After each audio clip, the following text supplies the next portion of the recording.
Hi, good morning. I'm Dr. Nishan Jayasundara from Plantation Villa, Sri Lanka, and I'm a doctor of Ayurveda and Sri Lankan Indigenous Medicine. So today I'm going to talk you through some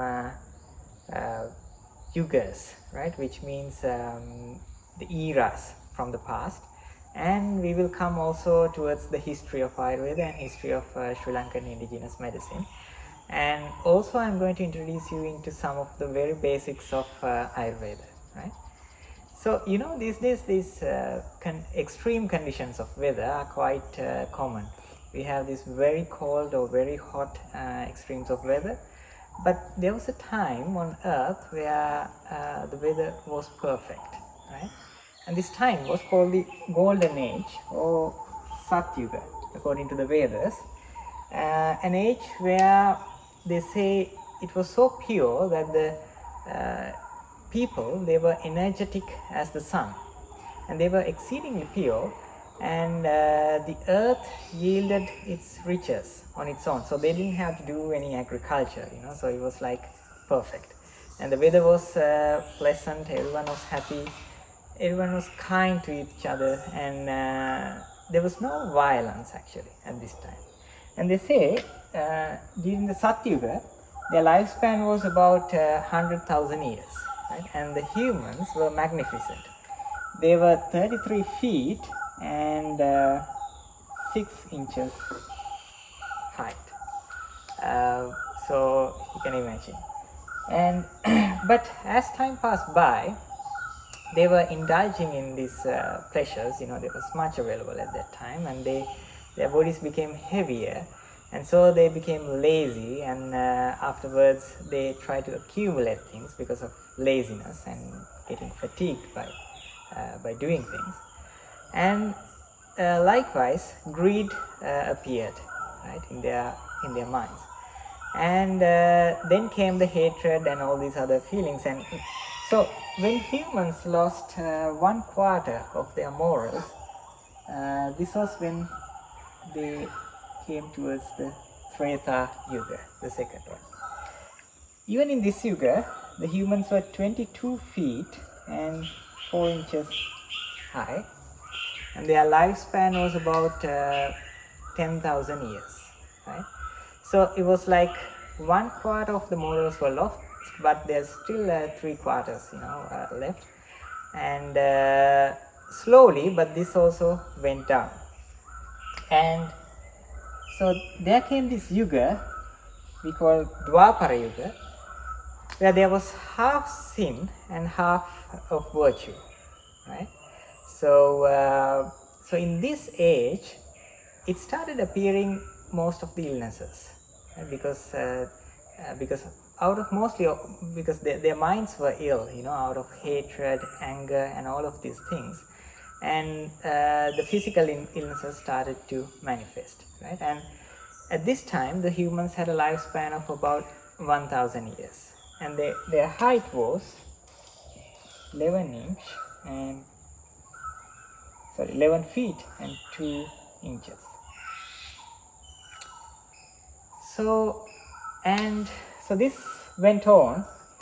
You can see it's a decline as we move forward this way. So if you consider this is the axis that we are going on, this is sun, and we are circling around the sun, as the earth, and so we go through these yugas, and when it reaches Kali Yuga, this is a yuga of a lot of conflict, and so there's only 1/4 of morals left, and 3/4 are like all these other hatred and all the conflicting things. So humans lost their lifespan to 100 years. During the Kali Yuga, the average lifespan is 100 years, and they say the average height of a human would be 5 feet and 3 inches. You can see we are slowly approaching where we are today. So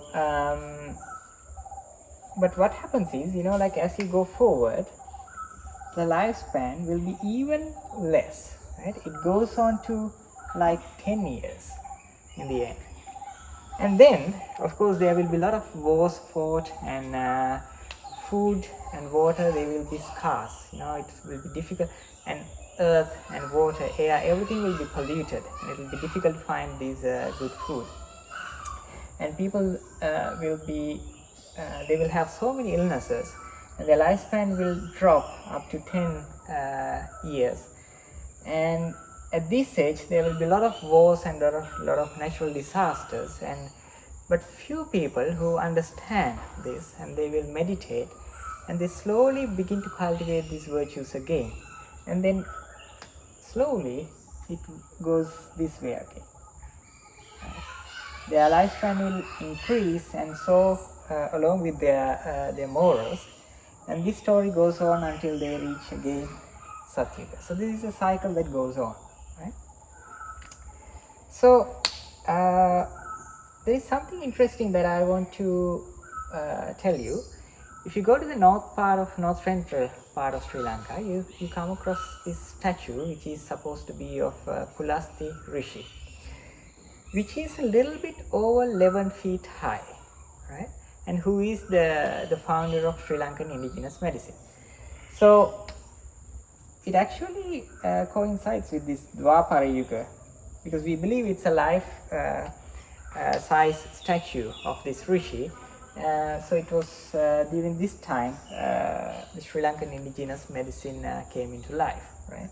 Because this was the era where a lot of illnesses started appearing, and a group of rishis means humans who were meditating and who were very compassionate about others, and with their power of meditation, because their mind was so clear, they could understand the universe. You know, their understanding was beyond anyone else, so that they could see through, you know, like a plant, and see what are the properties it contains. And they formulated this knowledge that they had, because they wanted to rescue people. They wanted to rescue the humans who were inflicted with illnesses, right? So what they did was they compiled this knowledge, and they called it Ayurveda,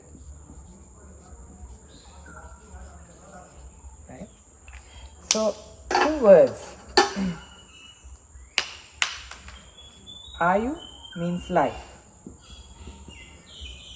and Veda, science.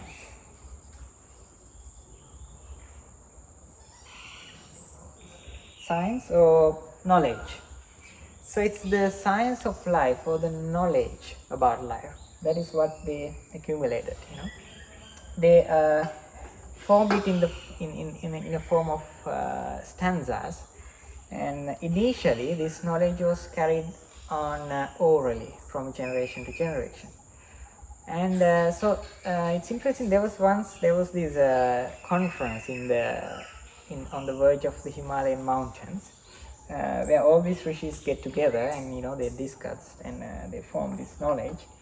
And in one of these conferences, the chairperson was Pulasti. So who is the founder of Sri Lankan indigenous medicine? So the history says that there has been a lot of exchange between India, Sri Lanka, and even the neighboring countries, actually, because all of these native sciences like Tibetan medicine and Chinese traditional medicine, Indian Ayurveda and Sri Lankan indigenous medicine, all this has a very common root, you know. And even if you take, for example, Western medicine, which we say that Hippocrates, who is the father of Western medicine, lived in 400 BC. And there's only a 200 gap between Sushruta, who lived in 600 BC, one of the who is supposed to be the father of medicine, and also one of the oldest teachers of Ayurveda, who wrote about surgery, Sushruta Samhita. So there's only a 200-year gap, and if you actually read the works of Sushruta and Hippocrates, you can find there are a lot of similarities between the two. I think you are well aware of this Hippocratic oath, right? Where usually the medical students, they give it as an oath when they are, after their graduation from the medical college. And this is all these points are there in Sushruta Samhita in the chapter called Shishyopanayana. So we don't know, I mean, maybe they thought alike, or maybe they had some exchange as well, So, but it looks like all these systems of medicine in its origin had some common root. But as they evolved, they took some cultural differences, and of course, later they became commercial as well. So I'm going to introduce you today to some of the very basic concepts of Ayurveda, right? Ayurveda, as I told, it's the science of life, or it's the knowledge about life. Or in other words, it's a way of living in tune with nature, right?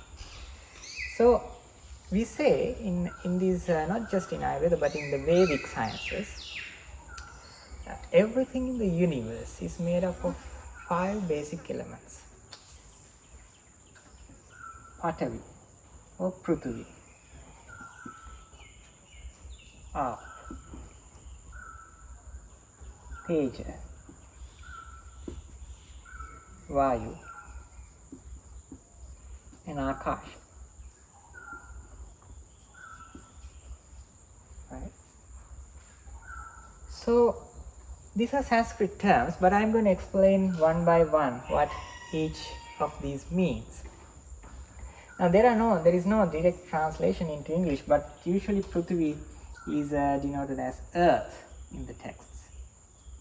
But what it really means is Patavi or Prithvi is what gives strength to something. It is the one that gives the solidity, the solid quality into something, and it also gives more structure into something, right?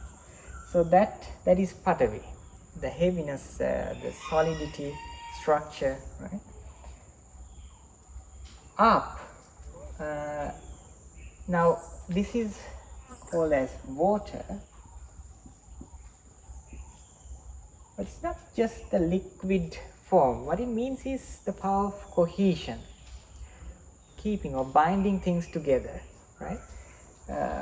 Up is the one that binds all the elements together. Teja, or we call it fire. Fire is present in 2 different forms, in the form of heat and in the form of light, right? Vayu is movement. Anything that moves, that is caused by Vayu, or that is Vayu. And we say it air. Call it air. Akasha. Now, in some philosophies, this is not really taken as an element, because Akasha is like it's the empty space in between all the other elements, right? So let's say space or ether. So this is what everything in the universe is made of.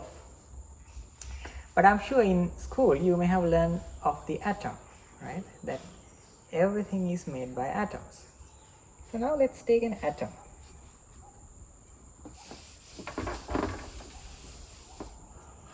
It has a solid nucleus with neutrons and protons. So this solidity, that is the quality of earth. Right? Then there are electrons which are circling around in constant motion. So movement is the quality of Vayu or air. And these are negative and positive forces which are held together by the power of cohesion of water. Up. Right? And there is space, of course. Rutherford proved that. So space, or in other words, Akasha Dhatu is there. So where is fire? Now fire is hidden within the atom. If you fuse two atoms together, it will either absorb fire or it will emit. Like for example, sometimes when two atoms fuse, then it will emit energy. Right? Like even in a nuclear bomb, that's what happens. So fire is hidden within the atom. So you see, all of these elements that we talk in these Vedic sciences, Patavi, Apo, Tejo, Vayu, Akasha, all of these are there even in the atom, right? So you see, now we can say that everything in the universe is made of these 5 elements: earth, water, fire, air, and space. Oh, let's write the Patavi, Apo, Teja, Vayu, and Akasha. Now in Ayurveda, I'm going to tell you about a very basic concept. They have formulated these 5 groups into 3, just because it's easier to see that in the body. So Patavi and Aap, or Prithvi and Aap, earth and water in other words, is called Kapha. Air and space together, Vayu and Akasha, it forms Vata. And fire forms Pitta. And there's a contribution from water as well. So Vata, Pitta and Kapha. If you have read any Ayurvedic text or any description about Ayurveda, I'm sure you may have come across these 3 words, because the physiology of Ayurveda is usually explained by using these 3. Now let me explain how we treat in Ayurveda. Now this is a very basic explanation, but everything is here actually, right? Now let's say that some person is there with an illness who has an excess of these 2. Right? Now we say everything is made of these 5. So myself, every human, every animal is made of these 5 elements, or even this board or whatever you see is made of the 5 elements. So let's say this person is lacking earth and water, which leads to some condition called X, which is a disease, let's say. So what we need to do is, so this has caused some kind of an imbalance in the person, so we need to reduce that, right? Because there's too much of that. So one way is, either we try to remove this, right? What is excess, what is in excess, we try to remove that from the body. So we try to eliminate it, or remove by some cleaning procedure, which we collectively call as Panchakarma actually. Or we can give some herbs of opposite qualities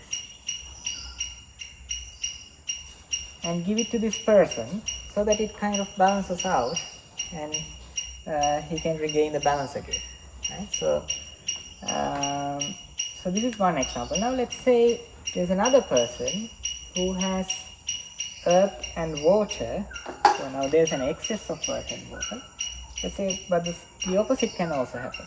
There's a lack of earth and water, which could lead to a condition called Y, right? So in that case, so he's lacking earth and water, or kapha.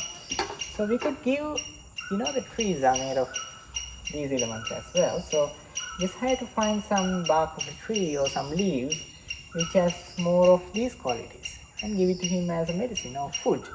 And then this is replenished and he's in balance again. So in a nutshell, this is the very basic concept of Ayurveda, how Ayurveda achieves, the balance of the individual. So I will take maybe a better example and explain you. Let's say some person has phlegm or some sore throat or a cold, right, that is obstructing in his throat. So what do you think? What can obstruct a passage, right? So there is some kind of an heaviness, some stickiness is there in phlegm. If you actually analyze, you will come across that phlegm, it has mostly earth and water in it. So in this case, we can give some herbs. Now, if you take some ginger tea, for example, usually this obstruction will be relieved, right? And your sore throat will be relieved. So that is because it has these opposite qualities. Ginger, it feels like the fire, and there's more air and space in hot water because it's more lighter, right? So hot ginger tea, for example, will contain the opposite factors, opposite to these things which are more abundant than this person. So that will balance out, and that's why you get healed out of a cold when you have some, when you take some ginger tea, right? Or you can do the opposite things. Now we said it's possible to remove what is in excess as well. So so you can, let's say you have, there's this one cleaning procedure called nasya, where you put some drops of oil, or it can be sometimes a fine powder which you put into your nostrils, and it drains your sinuses. So it removes this excess earth and water, right? So you see that everything, how you treat, from a simple cold even up to a very complex illness like cancer, this is the basic theory that we implement, in Ayurveda. So, and I'm going to end with one fine example to show you how intangible these concepts are. And it works, but it's very difficult to see this. I mean, by tangible means, by using some microscope or something, it's very difficult to see this or even to grasp these concepts. So there's an experiment that you can do. You take 2 cups of water. So let's say this is A, just normal water, and so you take let's say 8 cups of this water, like a huge amount, and you boil it down to 1 cup, right? So 8 to 1, and then you sieve it, you filter it through a strainer another 7 times, let's say, and there comes this water, the same amount, which we can call as B, so which has been boiled 8 to 1 and also filtered through a cloth 7 times. So apparently it will look the same. Let's say that this comes to the room temperature again. So if you check, there's not much difference. Like it's both H2O, water. But in an Ayurvedic angle, if you give these 2 different cups of water, it will have 2 different effects. Let's say you give this to a patient with constipation, right? Nothing much will happen, but if you give this cup of water, it's possible that this constipation relieves, right? So let's see how it happens. So even in a constipation, there's an excess of earth and water. It's kind of there is a solid obstruction there, right? Of course, there can be dryness also, but So let's see what happens to this water through this process. When you boil it from 8 to 1, so the quality of fire increases in water, or teja, right? And then when it is filtered 7 times, and even in the boiling process, it becomes more lighter and there's more of air and space, right? Or in other words, there's more teja, vayu and akash in this cup of water than this one, right? And that is why it can be given to a condition that has more of kapha and more of kapha, let's say more of earth and water. So even for like a sore throat or for a cold, you can still give this water, right? Because it contains the opposite factors. So you see how intangible Ayurveda is, because now this you cannot really, if you analyze it, I mean, you might not find much difference, in a lab. But it's really different according to the Ayurvedic concept. So this is how deep, and on the other hand, how simple Ayurveda is, right? This 5 elements theory is applied everywhere in treating illnesses. So since I talked about this cleaning therapies, elimination, so you can either give herbs to opposing herbs, to a condition, or you can eliminate something from which is in excess, right? So which is one of the basic concepts again that we apply in Ayurveda. So these are called collectively as Panchakarma. The 5 cleaning procedures, where we do, if I briefly mention, is Nasya, where you do nasal drops and cleans and drains the sinuses. Then there's Vireka, it's like a purge where you induce a diarrhea using some herbs, and it cleans the whole gut, actually the whole system. Then there's Vamana, where you induce vomiting, right? In certain illnesses. Vasti, which is an enema given through the rectum, again to improve the peristaltic movements and to clean the gut and also to strengthen it as well. Then there is Rakta Moksha,